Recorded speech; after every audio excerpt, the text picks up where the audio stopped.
Terima kasih pemirsa, Anda masih menyaksikan Breaking News MNC News, kali ini bersama saya Fani Maniar.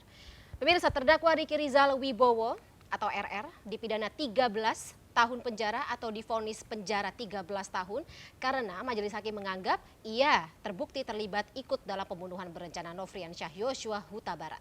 Mantan ajudan Ferdi Sambo ini menghadapi sidang vonis atas tuntutan 8 tahun penjara yang sebelumnya diajukan oleh jaksa penuntut umum. Riki diyakini bersama-sama dengan bekas Kadif Propam Polri Ferdi Sambo dan istrinya Putri Chandrawati melakukan pembunuhan berencana Brigadir Yosua. Hakim juga menilai Riki Rizal terbukti memenuhi unsur kesengajaan dalam kasus pembunuhan Brigadir Yosua karena Riki diperintahkan mengawasi gerak-gerik Yosua. Menimbang bahwa berdasarkan seluruh pertimbangan di atas, maka seluruh unsur tindak pidana dalam dakwaan primer melanggar pasal 340 KUHP junto pasal 55 ayat 1 ke 1 telah terpenuhi. Oleh karena itu, saksi Putri Chandrawati telah terbukti terdakwa telah terbukti secara sah dan meyakinkan bersalah turut serta melakukan pembunuhan berencana.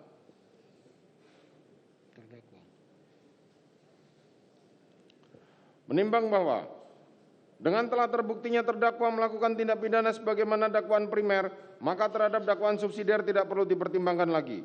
Menimbang bahwa penasihat hukum terdakwa dalam nota pembelaannya telah mengemukakan hal-hal sebagai berikut. Bahwa terdakwa Riki Rizal menjalankan perintah yang sah dalam menerima perintah positif dari atasannya, bukanlah perbuatan melawan hukum.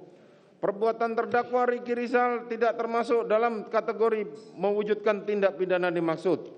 3. Oleh karena tuntutan jaksa penuntut umum tidak didasarkan pada alat bukti yang sah, maka secara nyata terdapat keraguan-keraguan jaksa dalam melakukan penuntutan kepada terdakwa Riki Rizal. 4. Alat bukti poligraf yang diambil secara sah merupakan termasuk alat bukti yang sah menurut hukum acara pidana. 5. Saksi yang tidak hadir tetapi dibacakan oleh JPU di persidangan bukanlah termasuk alat bukti yang diakui secara sah dalam hukum acara pidana. 6. Perbuatan terdakwa Riki Rizal tidak memenuhi unsur-unsur dalam pasal 340 junto pasal 55 ayat 1 ke 1 KUHP. Menimbang bahwa atas nota pembelaan penasihat hukum terdakwa tersebut, majelis hakim berpendapat bahwa hal tersebut telah dipertimbangkan dalam mempertimbangkan unsur-unsur tindak pidana yang dilakukan oleh terdakwa dalam perkara ini.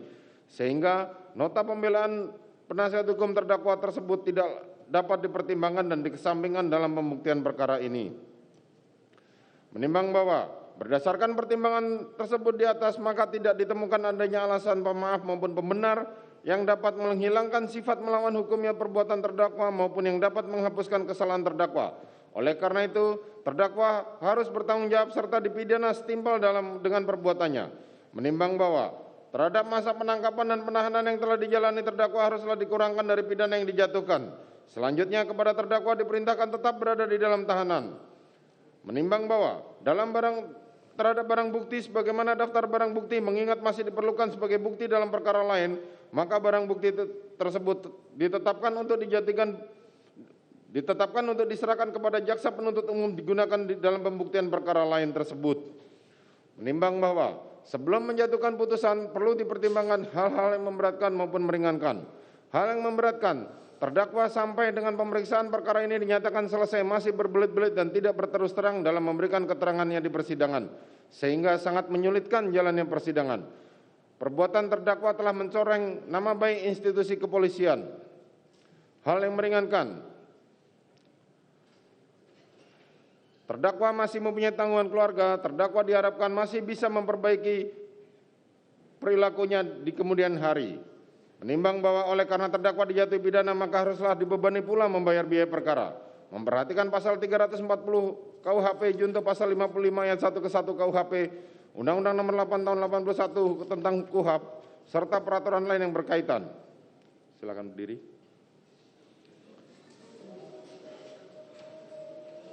Mengadili. 1. Menyatakan terdakwa atas nama Riki Rizal telah terbukti secara sah dan meyakinkan bersalah melakukan tindak pidana turut serta melakukan pembunuhan berencana. Menjatuhkan pidana terhadap terdakwa tersebut dengan pidana penjara selama 13 tahun. Menyatakan bahwa pidana tersebut akan dikurangkan dengan lamanya terdakwa berada dalam tahanan. Memerintahkan terdakwa tetap ditahan. Menyatakan barang bukti dikembalikan kepada jaksa penuntut umum untuk digunakan di perkara lain. Menetapkan supaya terdakwa dibebani membayar biaya perkara sebesar Rp5.000. Silakan duduk.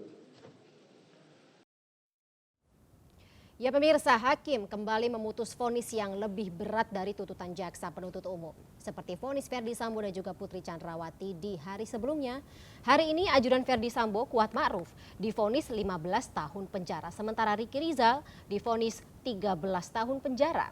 Apakah vonis hakim terhadap Kuat Ma'ruf dan juga Ricky Rizal ini sudah tepat? Kita akan membahasnya dari perspektif kehakiman bersama Marwarar Siahaan selaku mantan hakim. Selamat sore Pak Marwarar. Ya, selamat sore Bu Anjania. Baik, Pak Marwarar, kalau misalnya kita melihat bagaimana vonis yang dijatuhkan oleh para majelis hakim di persidangan Ferdy Sambo, kemudian juga Putri Chandrawati, sampai dengan hari ini Ricky Rizal dan juga Kuat Ma'ruf, semuanya jauh lebih berat daripada tuntutan dari jaksa penuntut umum. Apa-apa saja kalau dari kacamata Anda hal-hal yang bisa membuat hakim mempertimbangkan atau menjatuhkan vonis yang tadi jauh lebih berat daripada dakwaan yang disampaikan oleh jaksa? Ya, jadi saya kira memang kita tidak selalu melihat tuntutan jaksa itu sebagai sesuatu yang mutlak menjadi titik tolak, tetapi tergantung bagaimana dalam melihat berkas itu dari fakta-fakta yang terjadi di persidangan, kemudian seluruh niat yang dilihat jahat begitu, mens rea yang ternyata daripada pelaku-pelaku itu, sehingga sebenarnya tidak mencengangkan, apalagi di dalam perkara-perkara yang bisa terjadi perbedaan persepsi dan kontroversi seperti kasus Sambo ini. Oleh karena itu saya tidak heran itu dari awal saya sudah melihat bahwa akan terjadi kesenjangan di antara tuntutan dengan putusan, karena apa yang menjadi tuntutan masyarakat tampaknya agak berbeda dengan apa yang menjadi tuntutan rekusitor jaksa, dan kesenjangan itu tentu akan dilihat secara berbeda antara hakim dengan jaksa demikian. Karena jaksa itu juga ada satu karakter yang disebutkan, dia memiliki karakter sebagai satu dan tidak terpisahkan, yaitu misalnya mereka juga mengalami bahwa tuntutan jaksa itu selalu ada rencana tuntutan dari pihak atasan. Ini berbeda dengan hakim yang dikatakan dia memiliki independensi sendiri, tapi jaksa itu adalah satu kesatuan. Oleh karena itu ada kemungkinan penglihatan dari orang yang memberikan guidance itu berbeda dengan apa yang di lapangan. Jadi saya kira perbedaan itu akan bisa menghasilkan juga suatu penglihatan yang berbeda antara hakim dengan jaksa. Saya kira kita melihatnya seperti itu. Saya kurang tahu kalau sudah berubah. Biasanya perkara-perkara berat itu ada satu rencana tuntutan yang biasanya disepakati atau bukan disepakati, disusun jaksa yang di lapangan dengan pimpinan kejaksaan begitu. Termasuk untuk kasus pembunuhan berencana ini ya, Pak Marwarar. Oh ya, ini sudah termasuk pasti nih satu putusan yang perkara yang sangat high profile kan, terutama sekali bagi citra penegakan hukum, itu pasti akan mendapat perhatian dari pimpinan.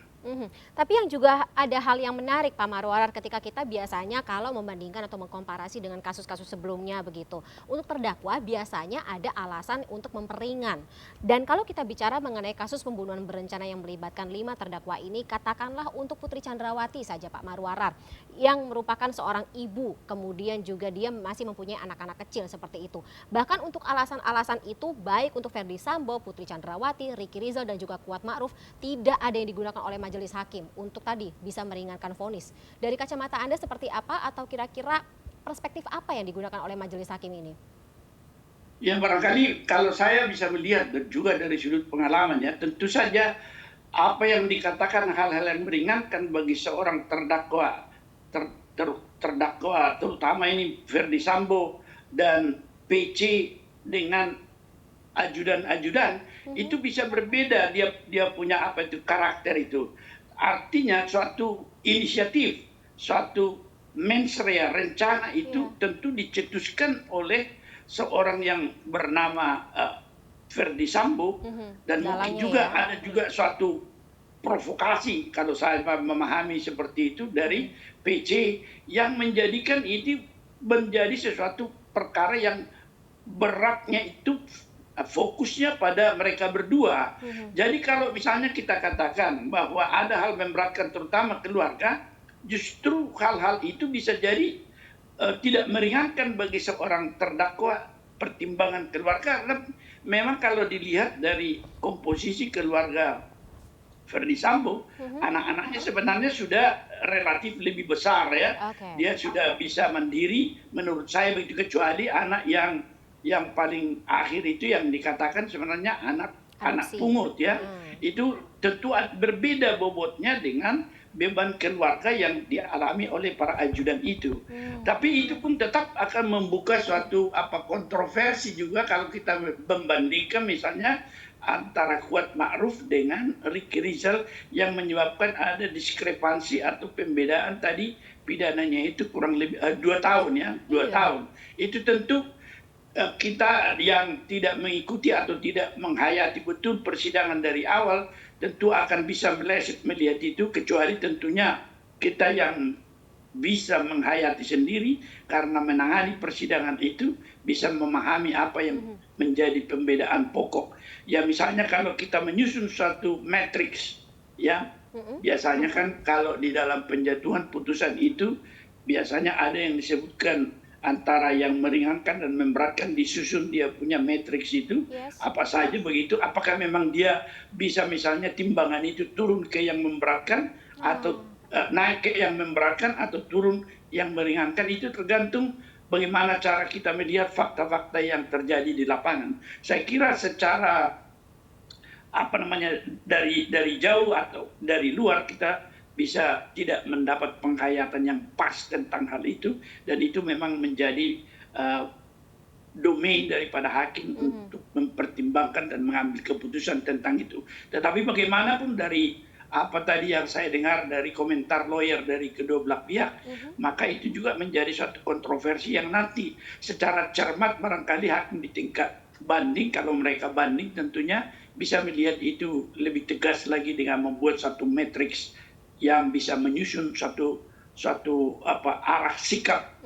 Kenapa dia 13 tahun dia lebih ringan, kenapa 15 tahun, dan kemudian bahwa ada pertimbangan hal-hal yang meringankan satu pihak, di pihak lain tidak ada. Saya kira begitu Mbak Zania. Baik. Pak Marwarar, nanti saya ingin lebih lebih dalam menggali mengenai proses yang nantinya akan dilakukan atau dijalani juga oleh para terdakwa gitu, karena sebagian besar kabarnya ingin banding. Nah, tapi kita bicara juga mengenai hal-hal yang tadi Pak Marwarar sebut memberatkan seperti itu. Ketika kalau kita komparasi lagi-lagi gitu, ada diskrepansi jumlah hukuman antara Ricky Rizal dan juga Kuat Ma'ruf gitu, 15 dan juga 13. Nah, untuk Kuat Ma'ruf sendiri disebut katanya hal-hal yang memberatkan adalah perilaku yang bersangkutan di dalam persidangan. Dari kacamata hakim Pak Marwarar, seberapa persentase dari perilaku terdakwa dalam persidangan ini bisa mempengaruhi hakim dalam menjatuhkan vonis?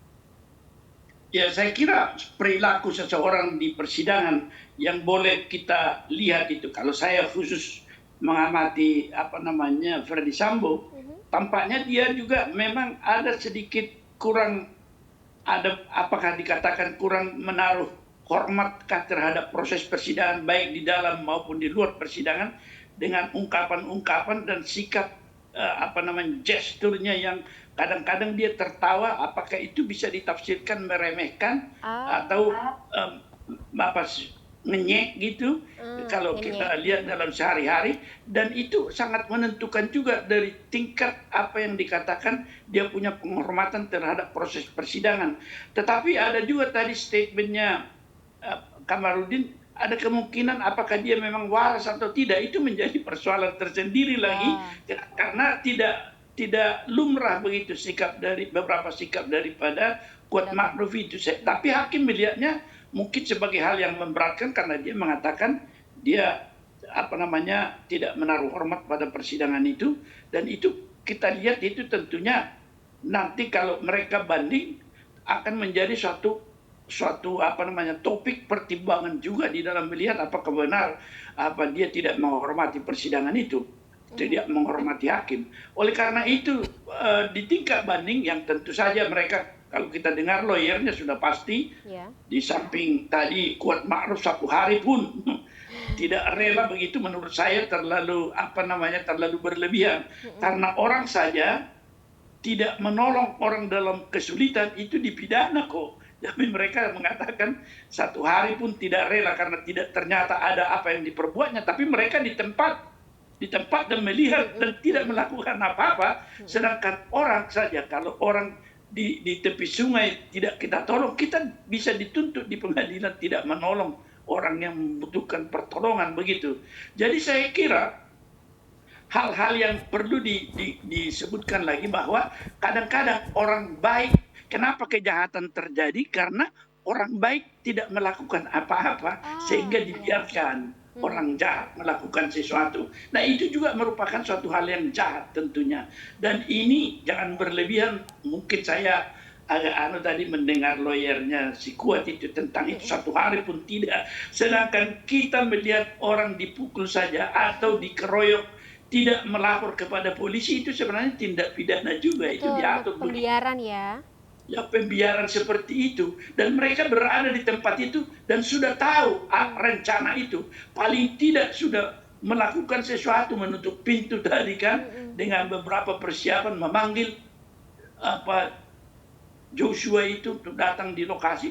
Dan seolah-olah kalau kita lihat kemarin sebelum sidang untuk keputusan, hakim itu ke lokasi kejadian kan, namanya itu Platslip Onderzoek, memeriksa lokasi kan. Mereka akan mendapat keyakinan lagi di sana karena melihat ruangan itu tidaklah terlalu besar untuk mengatakan tidak melihat, tidak mendengar sesuatu kan. Itulah gunanya, atau apa yang disebutkan petunjuk-petunjuk yang kalau bersesuaian dengan yang lain itu menjadi bukti sebenarnya yang bisa membawa hakim itu sampai kepada kesimpulan yang kita katakan kalau di sistem Amerika beyond reasonable doubt, tidak ada keraguan-keraguan sama sekali. Kalau di kita dikatakan memperoleh keyakinan berdasarkan alat bukti. Tapi petunjuk-petunjuk itu yang tidak diperhitungkan, saya lihat dari lawyer bahwa dia kalau dihubungkan satu sama lain dan beberapa keadaan-keadaan itu bisa menjadi apa yang disebutkan bukti petunjuk.